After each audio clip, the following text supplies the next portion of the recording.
وہ اپنے سکھ دکھ خود بانٹ لے گی اور اسے کسی دیوتا نما انسان کی ضرورت محسوس نہیں ہوگی۔ راجہ رتن سنگھ اور رانی پدمنی کے چہروں پر بے اندازہ خوشیاں رقص کر رہی تھی اور درگا کے پجاری اس خیال سے دیوانہ وار ناچ رہے تھے کہ سلطان علاؤدین خلجی کو اس کے منصوبوں میں ناکامی ہو چکی ہے۔ سنگ باری دوسرے دن بھی بند رہی۔ ہشام اسدی ایک چھوٹی منجنیک میں بڑے آلات نصب کر رہا تھا اور اسے اپنے ارادوں میں کامیابی حاصل نہیں ہو رہی تھی۔ علاؤدین خلجی نے اسے اپنے خیمے میں طلب کیا تو ہشام کا پورا بدن پسینے میں ڈوبا ہوا تھا اور فکر و پریشانی کے احساس نے اس کے چوڑے ماتھے پر کئی سلوٹیں ڈال دی تھی۔ سلطان نے اپنے ماہر نشانہ بازوں کے سربراہ کو ایک نظر دیکھا اور بہت آہستہ لہجے میں کہا، ہشام، 2 دن گزر چکے ہیں، اب ہمارے پاس زیادہ وقت نہیں ہے۔ سلطان خلاف معمول نرم آواز میں بول رہا تھا۔ اسے بھی ہشام اسدی کے ذہنی اضطراب کا اندازہ تھا۔ ہشام نے سر جھکا دیا۔ غلام اپنے شاہ کو ایک ایک لمحے کا حساب پیش کرے گا اور تمہیں ایسا ہی کرنا چاہیے کہ ہم بھی ایک ایک ساتھ کا حساب رکھتے ہیں۔ اس بار علاؤدین نے قدرے تیز لہجے میں کہا، سلطان والا ہاشم، چتوڑ اور اس کی تباہی کے درمیان بس ایک رات کا پردہ حائل ہے۔ ہشام اسدی سیدھا ہوا۔ اس کے بہتے ہوئے پسینے نے شاہی خیمے کے فرش کو بھگو دیا تھا۔ کل صبح کا سورج کیا طلوع ہوگا، سلطان کا جلال نمودار ہوگا اور پھر اس کی حرارت سے یہ پردہ بھی جل جائے گا۔ خدا کرے ایسا ہی ہو۔ سلطان نے اپنا دایاں ہاتھ دراز کر دیا۔ ہشام اسدی پیچھے ہٹا اور الٹے قدموں چلتا ہوا خیمے سے نکل گیا۔ وہ رات ہشام اسدی نے منجنیق اور نئے آلات سے لڑتے ہوئے گزار دی۔ شب کے پچھلے پہر وہ اپنے مقصد میں کامیاب ہو گیا۔ ہشام نے اطمینان کی سانس لی اور قلعے کے صدر دروازے کی طرف دیکھا۔ قلعے کے عین اوپر ایک سرخ قندیل سی روشن تھی۔ یہ ستارہ مریخ تھا جو صبح کے وقت طلوع ہوا تھا۔ اس کی سرخ روشنی ایک عجیب سا منظر پیش کر رہی تھی۔ ایسا محسوس ہو رہا تھا جیسے مریخ کے سینے سے شعاعیں نہیں، آگ خارج ہو رہی ہو۔ کچھ دیر بعد ہشام اسدی نے نماز فجر ادا کی اور سجدے میں سر رکھ دیا۔ اے لازوال قوتوں والے، اپنے حقیر ترین بندے ہشام کی آبرو رکھ کہ وہ تیرے کرم کے بغیر ایک لمحہ بھی نہیں گزار سکتا۔ پھر سورج طلوع ہونے سے پہلے ہشام اسدی دبے پاؤں حضرت امیر خسرو کے خیمے میں داخل ہوا۔ اس وقت امیر نماز فجر سے فارغ ہو چکے تھے اور دونوں ہاتھ بلند کیے ہوئے گریہ وزاری کر رہے تھے۔ خسرو کی آنکھیں بند تھی اور صرف ہونٹ لرز رہے تھے۔ یہ تو اندازہ نہیں ہو سکتا تھا کہ خسرو کیا دعا مانگ رہے تھے، لیکن ہشام کو یقین تھا کہ اس عالم میں خسرو لشکر اسلام کی سربلندی کے سوا کوئی دوسری دعا مانگ ہی نہیں سکتے تھے۔ ہشام اسدی اپنی سانسیں روکے سر جھکائے کھڑا رہا۔ اس کے ہاتھ اس طرح سینے پر بندھے ہوئے تھے جیسے وہ علاؤدین خلجی کی بارگاہ ادب میں کھڑا ہو۔ امیر خسرو کی دعا ختم ہوئی اور جب آپ نے آنکھیں کھول کر دیکھا تو ہشام اسدی کو سامنے کھڑا پایا۔ ہشام، تم یہاں؟ حضرت امیر خسرو نے سلطنت خلجی کے بے مثال جانباز کو پکارا۔ ہشام اسدی آگے بڑھا اور گھٹنوں کے بل جھک گیا۔ پھر اس نے امیر کے ہاتھوں کو بوسہ دیتے ہوئے کہا، امیر، میں آپ کی خصوصی دعاؤں کا طالب ہوں، وہ دعائیں جنہیں حضرت نظام الدین اولیاء کے آستانہ پاک سے نسبت ہے۔ ہشام، تم میرے حلقہ دعا سے دور نہیں ہو۔ امیر خسرو نے انتہائی شفقت آمیز لہجے میں فرمایا، نہیں امیر، اس طرح نہیں کہ میں عام حلقہ دعا میں شامل کر لیا جاؤں۔ ہشام اچانک رونے لگا تھا۔ یہ غلام ہمیشہ سے آپ کی دعاؤں کا طالب رہا، مگر آج جس قدر محتاج ہے اس کا اندازہ صرف آپ ہی کر سکتے ہیں۔ امیر، اہل دنیا کو کیا خبر کہ ہشام اسدی کس آزمائش میں مبتلا کر دیا گیا ہے؟ میں جانتا ہوں ہشام، میں جانتا ہوں۔ امیر خسرو نے بے قرار ہو کر فرمایا، تو پھر میرے سر پر اپنا ہاتھ رکھ دیجیے اور کہہ دیجیے کہ حضرت نظام الدین اولیاء کا ہاتھ ہے۔ ہشام اسدی کے آنسو کچھ اور بھی تیز ہو گئے تھے۔ نہیں ہشام، یہ ممکن نہیں۔ امیر خسرو بہت زیادہ مضطرب نظر آنے لگے۔ ایک مجبور غلام کے ہاتھ کو کسی با اختیار شہنشاہ کے دستے مبارک سے کوئی نسبت نہیں ہو سکتی۔ ان ہاتھوں نے اس شہنشاہ کے قدم تو چھوئے ہیں، میں اسی نسبت اور شرف کی بات کر رہا ہوں۔ ہشام اسدی جیسا مرد شجاع بچوں کی طرح رو رہا تھا۔ امیر، اسی حوالے سے میرے لیے دعا کیجیے، میں دنیا کی نظروں سے چھپ کر آپ کی بارگاہ میں آیا ہوں۔ میرے جسم پر سلطان کی حکومت ہے، مگر میرے دل اور روح کے تاجدار آپ ہیں۔ امیر، میری مجبوریوں کی طرف نہیں، میرے دل کی جانب نگاہ کیجیے۔ حضرت امیر خسرو کچھ دیر تک آنکھیں بند کیے سوچتے رہے، پھر آپ نے ہشام اسدی کے سر پر اپنا ہاتھ رکھ دیا۔ خدا تجھے ہمیشہ حضرت نظام الدین اولیاء کی دعاؤں کے سائے میں رکھے۔ ہشام اسدی نے امیر خسرو کو آخری بوسہ دیا اور کھڑا ہو گیا۔ اب میں مطمئن ہوں امیر، اپنی زندگی سے بھی مطمئن اور موت سے بھی راضی۔ یہ کہہ کر ہشام اسدی امیر خسرو کے خیمے سے باہر نکلا اور تیز رفتاری کے ساتھ علاؤدین کے خیمے کی طرف بڑھنے لگا۔ محافظوں نے سلطان کو حشام کی آمد سے خبردار کیا۔ علاؤدین نے فوراً ہی اسے خیمے میں طلب کر لیا۔ غلام کی خواہش ہے کہ شاہ اپنے مبارک ہاتھوں سے قلعہ شکنی کی اس تقریب کا افتتاح کریں۔ حشام اسدی کا لہجہ بہت زیادہ پر اعتماد تھا۔ تجھے اپنے کمال و فن پر اتنا یقین ہے حشام؟ سلطان نے خلاف توقع مسکراتے ہوئے پوچھا۔ اپنے فن پر نہیں، سلطان کی بلند اقبالی پر۔ حشام اسدی کی گردن خم ہو گئی۔ اس کے بعد سلطان نے حشام سے کچھ نہیں پوچھا، اپنے سپہ سالاروں کو طلب کیا اور پہاڑی کے اس حصے کی طرف جانے لگا جہاں نئے آلات کے ساتھ منجنیق نصب کی گئی تھی۔ یہی ہے تیری ذہانت کا کارنامہ؟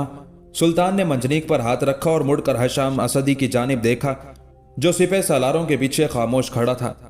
حشام، آگے بڑھ اور ثابت کر کہ سلطان کی نظریں انسانوں کے انتخاب میں کبھی دھوکہ نہیں کھاتی۔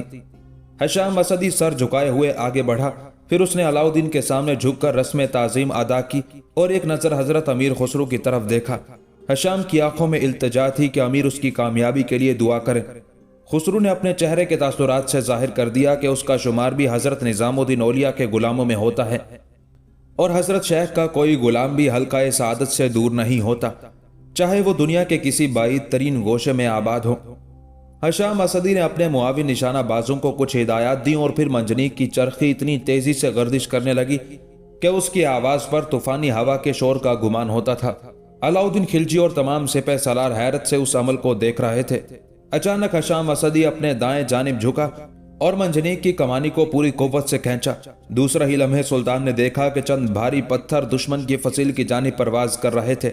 یہ فتح کے تصور میں ڈوبی ہوئی بڑی خوشگوار ساعتیں تھیں، مگر ان ساعتوں کا تاثر اس وقت زائل ہو گیا جب پتھر فصیل تک پہنچتے پہنچتے بے جان ہو گئے تھے۔ پتھروں نے قلعے کی دیوار کو چھو لیا، لیکن اس طرح جیسے تلوار کا کوئی شدید وار دشمن کے لباس کو کاٹتا ہوا گزر جائے اور اس کا جسم محفوظ رہے۔ اپنے وار کی ناکامی پر حشام سناٹے میں آ گیا۔ یہ کیا ہوا حشام؟ سلطان نے تیز لہجے میں پوچھا۔ اس سے زیادہ مؤثر تو پہلی سنگ باری تھی۔ حشام نے کوئی جواب نہیں دیا۔ وہ جھک کر پہاڑی کی اس سطح کا جائزہ لینے لگا جس پر منجنیق نصب کی گئی تھی۔ احساس ناکامی نے ایک بار پھر حشام کے پورے جسم کو پسینے میں ڈبو دیا تھا۔ وہ بہت دیر تک نئے آلات کو اپنے ہاتھوں سے چھو کر دیکھتا رہا، پھر اس نے معاون نشانہ بازوں کو ہدایت دی کہ منجنیق کا ایک پایا کم کر کے چرخی کی گردش کو تیز تر کر دیا جائے۔ سلطان کے جان نثاروں کے بازو اپنی پوری توانائیوں کے ساتھ حرکت کر رہے تھے، مگر ہر شخص اپنی جگہ بے یقینی کا شکار تھا۔ حشام اسدی اپنے سلطان اور سپہ سالاروں کے احساس سے بے خبر کبھی فصیل کی جانب دیکھتا اور کبھی منجنیق کی طرف۔ پھر جب چرخی کی گردش سے پیدا ہونے والی آوازوں نے فضا میں ایک عجیب سا شور برپا کر دیا تو حشام تیزی سے جھکا اور اس نے دونوں ہاتھوں سے کمانی کو کھینچ لیا۔ موت کا دہانہ کھلا اور فنا کے سفیر پتھروں کی شکل میں دشمن کے گھر کی جانب روانہ ہوئے۔ سلطان بڑی حیرت سے پتھروں کی پرواز دیکھ رہا تھا۔ اسے حشام کی کامیابیوں کی زیادہ امید نہیں تھی، مگر ایک خوفناک دھماکے نے علاؤدین کے خیالات کو منتشر کر دیا۔ پتھر اسی قوت کے ساتھ اپنے ہدف سے ٹکرائے تھے جسے حشام اسدی حاصل کرنا چاہتا تھا۔ اس تصادم سے پیدا ہونے والا دھماکہ اتنا پرشور تھا کہ اس کی آواز سلطان نے بھی سنی۔ منجنیق میں دوبارہ پتھر رکھے گئے اور نشانہ باندھا گیا۔ اب کی مرتبہ بھی حشام اسدی نے اسی طاقت سے کمانی کھینچی تھی اور چند لمحے گزرتے ہی اسی انداز کا دوسرا خوفناک دھماکہ سنائی دیا تھا۔ آفرین حشام، آفرین! سلطان کی آواز سنائی دی، مگر حشام نے پیچھے مڑ کر نہیں دیکھا۔ جن نشانہ بازوں نے دو بار چرخی کو گردش دی تھی انہیں روک دیا گیا تھا۔ اب تازہ دم سپاہی اپنے بازوؤں کی طاقت کا مظاہرہ کر رہے تھے۔ پھر تیسری بار پتھروں نے فصیل کو چھوا تو اس میں ایک خلا نمایاں ہو گیا۔ اس کے ساتھ ہی حشام کے دونوں ہاتھ فضا میں بلند ہوئے اور وہ دیوانہ وار جھک گیا۔ حشام اسدی سجدہ شکر ادا کر رہا تھا اور شدید اضطراب کے عالم میں ایک ہی جملہ بار بار دہرا رہا تھا: تیری قدرت لازوال کی قسم، تو اپنے نام لیواؤں کو کبھی بے یار و مددگار نہیں چھوڑتا۔ سلطان کے لشکر میں ایک ہیجان خیز خوشی رقص کر رہی تھی۔ خود سلطان بھی اپنے جذبات پر قابو نہ رکھ سکا، تیزی سے آگے بڑھا اور اس نے خم ہو کر حشام اسدی کو اٹھا لیا۔ ملک نصرت خان، خواجہ حاجی، ملک ظفر خان اور تاج الدین عراقی بھی حشام کے گرد سمٹ آئے تھے۔ علاؤدین خلجی حشام کے دونوں ہاتھ اپنے ہاتھوں میں لے کر بآواز بلند کہہ رہا تھا: حشام، خدا ان ہاتھوں میں اور آگ بھر دے کہ یہ ہاتھ تو تیرے سلطان کے ہاتھ ہیں۔ تو نے فولاد کو پتھر سے توڑ دیا اور مجھے ان بت پرستوں کے سامنے رسوا ہونے سے بچا لیا۔ لوگ کہتے تھے کہ علاؤدین مجنوں ہے، وحشی ہے، اس کی عقل کو زنگ لگ گیا ہے اور اس کی آنکھیں پاگلوں کے سے خواب دیکھتی ہیں، مگر تو نے میرے خواب کی تعبیر پیش کر دی حشام۔ زندہ اور روشن تعبیر جسے جھٹلانے والا کوئی نہیں، خدائے حی و قیوم کی قسم، کوئی نہیں، کوئی نہیں۔ ہشام اسدی زارو قطار رو رہا تھا۔ مرحبا ہشام، مرحبا، خدا تیری عمر دراز کرے۔ سلطان کی پرجلال آواز گونج رہی تھی اور قلعہ چتوڑ کی جنوبی فصیل کا شگاف بڑھتا چلا جا رہا تھا۔ 2 دن کی مکمل خاموشی کے بعد جو حشر اٹھا تھا اس نے کچھ دیر کے لیے راجہ رتن سنگھ اور راجپوت سرداروں سے قوت گویائی چھین لی تھی۔ وہ ایک دوسرے کو پتھرائی ہوئی آنکھوں سے دیکھ رہے تھے اور سیناپتی ہری سنگھ ان کے درمیان اپنے آپ کو ایک بڑا مجرم سمجھ رہا تھا۔ آخر رتن سنگھ نے اس تکلیف دہ سکوت کو توڑتے ہوئے کہا، ہری سنگھ، مسلمانوں کا یہ حملہ تمہارے تمام تر فوجی تجربات کی نفی کر رہا ہے۔ راجپوت سمراٹ کے لہجے میں ساری دنیا کی تلخیاں گھل گئی تھی۔ تمہاری ایک غلطی اہل چتوڑ کو اتنی مہلت بھی نہیں دے گی کہ اپنی آرزوؤں کا ماتم ہی کر سکیں۔ ہری سنگھ پشیمان تھا مگر اس قدر سنگین الزام تراشی برداشت نہ کر سکا۔ سمراٹ، میں نے ایک اندازہ قائم کیا تھا، راجپوت قوم کو لوریاں نہیں سنائی تھی کہ وہ اپنے نرم بستروں پر سو جائے اور موت کے محاذ کو کھلا چھوڑ دے۔ راجہ رتن سنگھ نے اس کے کسی عذر کو قبول نہیں کیا۔ مہاراج رام دیو درست کہتے تھے کہ یہ طوفان دوبارہ کروٹ لے گا۔ راجپوت سمراٹ شدید غضب میں کھڑا ہو گیا۔ ہری سنگھ، تو نے تو ہمیں اس قابل بھی نہیں چھوڑا کہ ہم اپنے خیبن ہار کو پکار سکیں۔ راجہ رتن سنگھ کا اشارہ رام دیو کی طرف تھا۔ آپ اس نکمے جادوگر کو مدد کے لیے آواز دیں، میں اپنا فرض ادا کرتا ہوں۔ یہ کہتے ہوئے ہری سنگھ اٹھ کھڑا ہوا۔ اب مجھے اس کی پرواہ نہیں کہ خود ساختہ عظمت کے گیت گانے والی قوم نے میرے جذبوں کا کیا صلہ دیا۔ ہری سنگھ کے کاندھوں پر ایک سر ہے، اس کا بوجھ کہیں بھی ہلکا ہو جائے گا۔ راجہ رتن سنگھ نفرت آمیز نظروں سے اپنے سپہ سالار کو جاتے ہوئے دیکھتا رہا اور ہری سنگھ نے مڑ کر بھی نہیں دیکھا کہ چتوڑ کا حکمران اس کی گستاخ کلامی پر کس تاثر کا اظہار کر رہا ہے۔ ہری سنگھ کو جانے دے سمراٹ، کئی راجپوت سرداروں نے رتن سنگھ کا غصہ دور کرنے کے لیے نرم لہجے میں کہا، کسی ایک شخص کی غلطیاں شمار کرنے کا وقت نہیں۔ آپ چتوڑ کی سلامتی کے لیے جو مناسب سمجھتے ہیں اس پر بلا تاخیر عمل کر ڈالیں۔ بے شک ہم نے مہاراج کے سلسلے میں سخت احسان فراموشی کا مظاہرہ کیا ہے۔ ان کے گیان نے ہمیں جس حادثے کی خبر دی تھی بالآخر وہ ظاہر ہو کر رہا۔ راجپوت سردار بھی اپنے حواس کھو چکے تھے اور اب انہیں تلواروں کی بجائے رام دیو کے منتروں میں اپنی بقا نظر آ رہی تھی۔ راجہ رتن سنگھ کچھ دیر تک کسی زخمی درندے کی طرح کمرے میں ٹہلتا رہا اور پھر تمام راجپوت سرداروں کو لے کر رام دیو کے آشرم میں پہنچ گیا۔ میں جانتا تھا کہ تمہاری مجبوریاں ایک دن تمہیں میرے دروازے تک کھینچ لائیں گی۔ رام دیو کے ہونٹوں پر تحقیر آمیز مسکراہٹ رقص کر رہی تھی۔ اب تم لوگوں کے لیے اس آشرم کے سوا کوئی پناہ گاہ نہیں۔ رتن سنگھ اور تمام راجپوت سرداروں کے سر ندامت سے جھکے ہوئے تھے۔ وہ سب کے سب آواز بلند اپنی غلطیوں کا اعتراف کر رہے تھے۔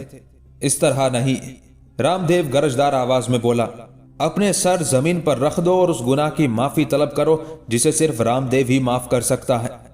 زندگی کی محبت نے رتن سنگھ اور راجپوت سرداروں کو پیشانیاں رگڑنے پر مجبور کر دیا۔ پھر کہیں جا کر رام دیو اس بات پر آمادہ ہوا کہ وہ علاؤدین کے لشکر میں پھوٹ ڈال کر اسے سوکھے پتوں کی طرح منتشر کر دے گا۔ رام دیو نے ریاست چتوڑ پر آخری احسان کرنے کے لیے اپنے مکروہ ہونٹوں کو جنبش دی۔ اگر آج شام تک مجھے 7 مردوں کی راکھ فراہم کر دی جائے تو میں دشمنوں کی فوجوں کا رخ دہلی کی طرف موڑ دوں گا۔ رام دیو نے اپنے طلسم کی وضاحت کرتے ہوئے کہا، کچھ پجاریوں کو شمشان گھاٹ بھیج کر جلے ہوئے انسانوں کی راکھ حاصل کی جائے، میں اس راکھ پر رات بھر منتر پڑوں گا اور صبح ہوتے ہی خود سلطان کے خیمے کی طرف جاؤں گا۔ میرے سوا کوئی دوسرا شخص یہ کام نہیں کر سکتا۔ اگر وہ راکھ مسلمانوں کے لشکر میں چھڑک دی گئی تو ان کے دل اچاٹ ہو جائیں گے۔ اس راکھ کی یہی تاثیر ہوتی ہے کہ جہاں بھی پہنچے گی سناٹے اور ویرانیاں لائے گی، بستیاں اجڑ جائیں گی اور شہر شمشانوں میں تبدیل ہو جائیں گے۔ رام دیو نے بڑا عجیب انکشاف کیا تھا۔ جادوگروں کا یہ آزمودہ اور مشہور عمل تھا جس کے ذریعے وہ لوگوں میں پھوٹ ڈال دیتے تھے اور ہنستے بستے گھر آن کی آن میں ویران ہو جاتے تھے۔ راجہ رتن سنگھ اور راجپوت سرداروں کے بجھتے ہوئے چہرے روشن ہو گئے۔ اس منتر کو خود ان لوگوں نے بھی کئی بار آزمایا تھا اور اپنے دشمنوں سے انتقام لینے کے لیے جادو کی اس تخریبی قوت کا سہارا لیا تھا۔ محاصرے کی وجہ سے شمشان گھاٹ کے تمام راستے بند تھے مگر راجہ رتن سنگھ کے حکم پر چند پجاری موت کے منہ میں جا رہے تھے۔ علاؤدین کے سپاہیوں نے پجاریوں کو روکا لیکن جب سلطان کو اطلاع دی گئی کہ کچھ ہندو اپنی مذہبی رسم ادا کرنے کے لیے شمشان گھاٹ کی طرف جانا چاہتے ہیں تو انہیں اجازت دے دی گئی۔ پجاری بہت خوش تھے کہ انہیں غیر متوقع طور پر اپنے مقصد میں کامیابی حاصل ہو گئی تھی۔ پھر جب وہ شمشان پہنچے تو ان پر لرزہ سا طاری ہو گیا۔ ہر طرف انسانی ہڈیاں بکھری ہوئی تھی اور تیز ہوائیں ان آدم زادوں کی راکھ کو اڑائے لیے جا رہی تھی جو سرکش بھی تھے اور نافرمان بھی۔ پجاری پہلے بھی شمشان آئے تھے مگر دہشت سے ان کے دل نہیں دھڑکے تھے۔